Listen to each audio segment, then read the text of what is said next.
अब माँ अपने धाम महादेव के पास जा रही है और फिर वापस अगले साल सांदीपनि में विराजेगी। ये धुनुची इसलिए जलाया जाता है क्योंकि इसमें से निकलने वाला जो फ्रेग्रेंस है, जो सुगंध है, वो माँ दुर्गा को बहुत ज़्यादा पसंद है। પોરબંદર ટાઈમ્સની ટીમ પણ જોડાઈ હતી। નિપુલ પોપટ, પોરબંદર टाइम्स। नमस्कार, मैं श्रेया चक्रवर्ती। दशमी की बहुत बहुत शुभकामनाएं आप सभी को। आप जो अभी नृत्य देख रहे थे, ये बंगाल का ट्रेडिशनल नृत्य है जिसको धुनुची नाच बोला जाता है।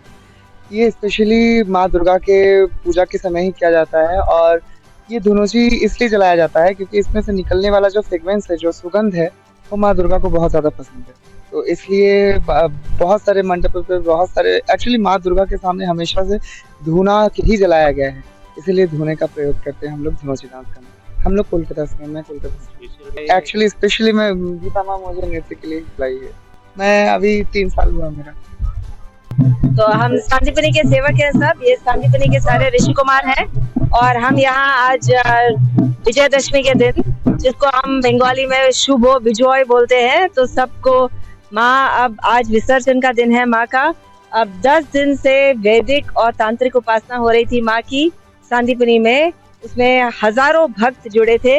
माँ बंगाल से मूर्ति बन के आती है आनंदमयी माँ के आश्रम से कंखल में और फिर यहाँ के विराजती है और यहाँ उनका खूब धूमधाम से वैदिक उपासना से, वेद पाठों से, घन पाठों से और बंगाली के जो तंत्र की पूजा है जो माँ की, वो सब पूरे दिन उपासना होती है। रात को निशिका चंडी का पाठ होता है, संकीर्तन होता है, आनंद होता है बिल्कुल। और ऐसे 10 दिन माँ विराजी है। इस बार एक दिन माँ ने और लाभ दिया है और बस अब माँ अपने धाम महादेव के पास जा रही है और फिर वापस अगले साल सांदीपनि में विराजेगी। ये हमारा 4th साल है।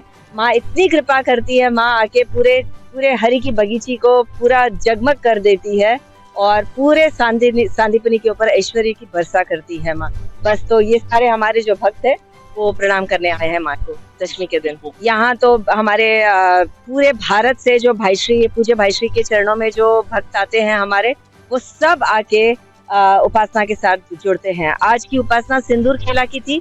आज माँ को सिंदूर लगाया जाता है। सारी सदवाएं और सारी कुमारियां आके माँ को सिंदूर लगाती है, अचल सुहाग के लिए प्रार्थना करती हैं और जो कुमारियां हैं वो अच्छे वर के लिए प्रार्थना करती है।